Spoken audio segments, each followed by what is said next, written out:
All right, guys, what's up, everybody? So what we're gonna do today, got the car lifted up off the ground. We are going to start working on this thing and trying to identify the fuel leak. Sorry that I haven't been as consistent with my uploads lately, because I honestly haven't had much time to work on this thing between work and recovery from my surgery and everything else like that. But we're back doing some things. We're going to be upgrading the fuel system in this car.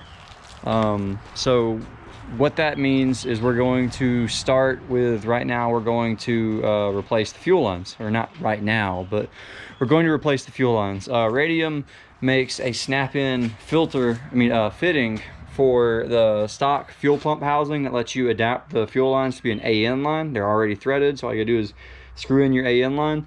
And then I'm gonna buy an adapter fitting for the fuel rail, so that way I can run an actual AN line front to back with no hodgepodgeness, rigged up mess that I have now. Run a new fuel dash 6 line, and I'm gonna run a new return line as well, straight back to the tank. So we're going to do that for sure, but right now we need to identify where the car is leaking from. So if you didn't watch my last video, what it is the car is leaking. Got my radiator and everything fixed up, so I don't have a coolant leak anymore.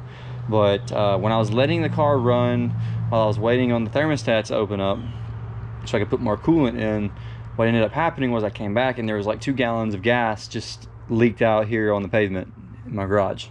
So what we're going to do is we're going to run this car, or turn the pump on anyway, because I have the pump wired to an auxiliary switch.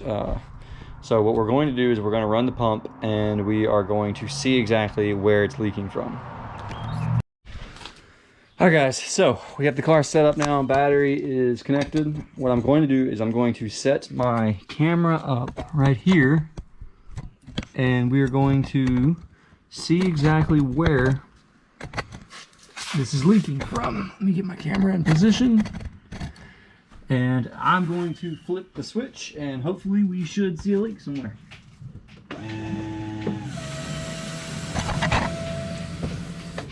Okay, yeah, that is a lot worse than I had originally expected.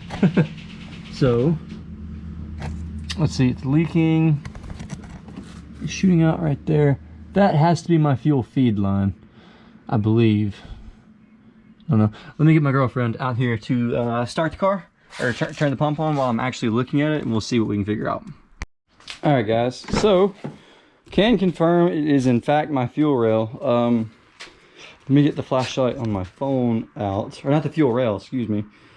On the back, let's see. Can't. Yeah, there's no way in hell I'm gonna be able to show you this. Basically, on the back of the fuel line, there is the fuel pulse dampener, is what it's technically called, but it's a little metal piece that comes off with a union bolt that the feed line bolts to. Well, I deleted the dampener on mine because the thread on it is stripped out. So instead, what I did is I have a fitting adapter on the back of my fuel rail, because if you don't know, the factory fuel rails are threaded on the back. That's where the pulse dampener actually bolts to. So what I did was I threaded in a adapter piece that has a nozzle on it that I ran a hose to. Well, basically that hose is shot, and because I was really broke at the time and cheap. So since that is no longer working and I need a more official option, I guess what I'm going to do is, for one, we're going to undo the fuel lines here at the back of the car.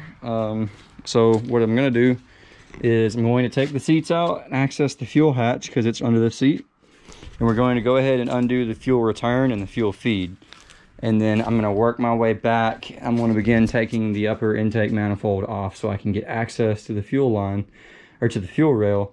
And what we're going to do is I'm going to order an adapter fitting to a dash 6 line and run a brand new line all the way back, and then I'm going to mount my fuel pressure regulator, and we're going to get an adapter for it to run a dash 6 return line back to the tank. I'm going to run a dash 6 feed and return, and that is going to be the gist of the next couple of videos probably. So today, now that we know what is actually messed up, I'm going to go ahead and begin disassembly, and I guess I'm going to order parts tomorrow while I'm at work. So that's cool. So let me go ahead and get my tools together and get this seat removed so I can get access to this, and we'll begin the process. Okay, so for anybody that's never been back here under the seat, excuse me, I just have mine thrown over right there. There's this hatch here, and there are 3 little 10mm plastic little nuts on here. And basically you just zip these off and you'll have access to the whole fuel housing. Okay, so earlier when I said that Radium makes a very nifty adapter, this little piece right here, that is where your fuel lines connect, right? Well, Radium makes a piece that just connects to that and snaps in securely with the factory clips like these. And they'll be threaded up here on the top for you to use a AN line or something of that nature, but anything threaded. So yes, we are going to be buying a couple of those and then a couple of different fittings and whatnot, so that way I can run a hose all the way up and back of this car, front and back of this car, custom line. And so by that point, the only thing not touched in my fuel system will be the fuel rail. And at that point, I could just go for a set of aftermarket side feed injectors. Most people convert to an aftermarket rail with a top feed injectors. So could do some side feed injectors and do all of that and run bigger power. But that's a plan for this fall. Right now we're gonna worry about doing this. But anyway, I'm gonna go ahead and take off the intake manifold, the upper intake manifold, so that way we'll have access to the fuel rail and get everything prepared for when I get parts in. Like I said, I'm gonna order parts tomorrow. So anyways, yeah, let me go ahead and do that. All right guys, I have my intake manifold off. I should probably hit this boy with a fresh coat of paint one of these days while it's off. But anyways, all that aside, this is what we're working with. There's a lot more room in here now. So let me get my flashlight out. Hopefully I'll be able to show you guys what I'm talking about. Here at the back end, you can lightly see the top of that silver bolt there under that hose. That is a bolt that is fitted into my fuel rail, and so we're going to hang an AN straight off of that, straight down. And then here's my fuel pressure regulator. We're going to mount that on the side of the intake manifold and run a custom return line from the bottom of that.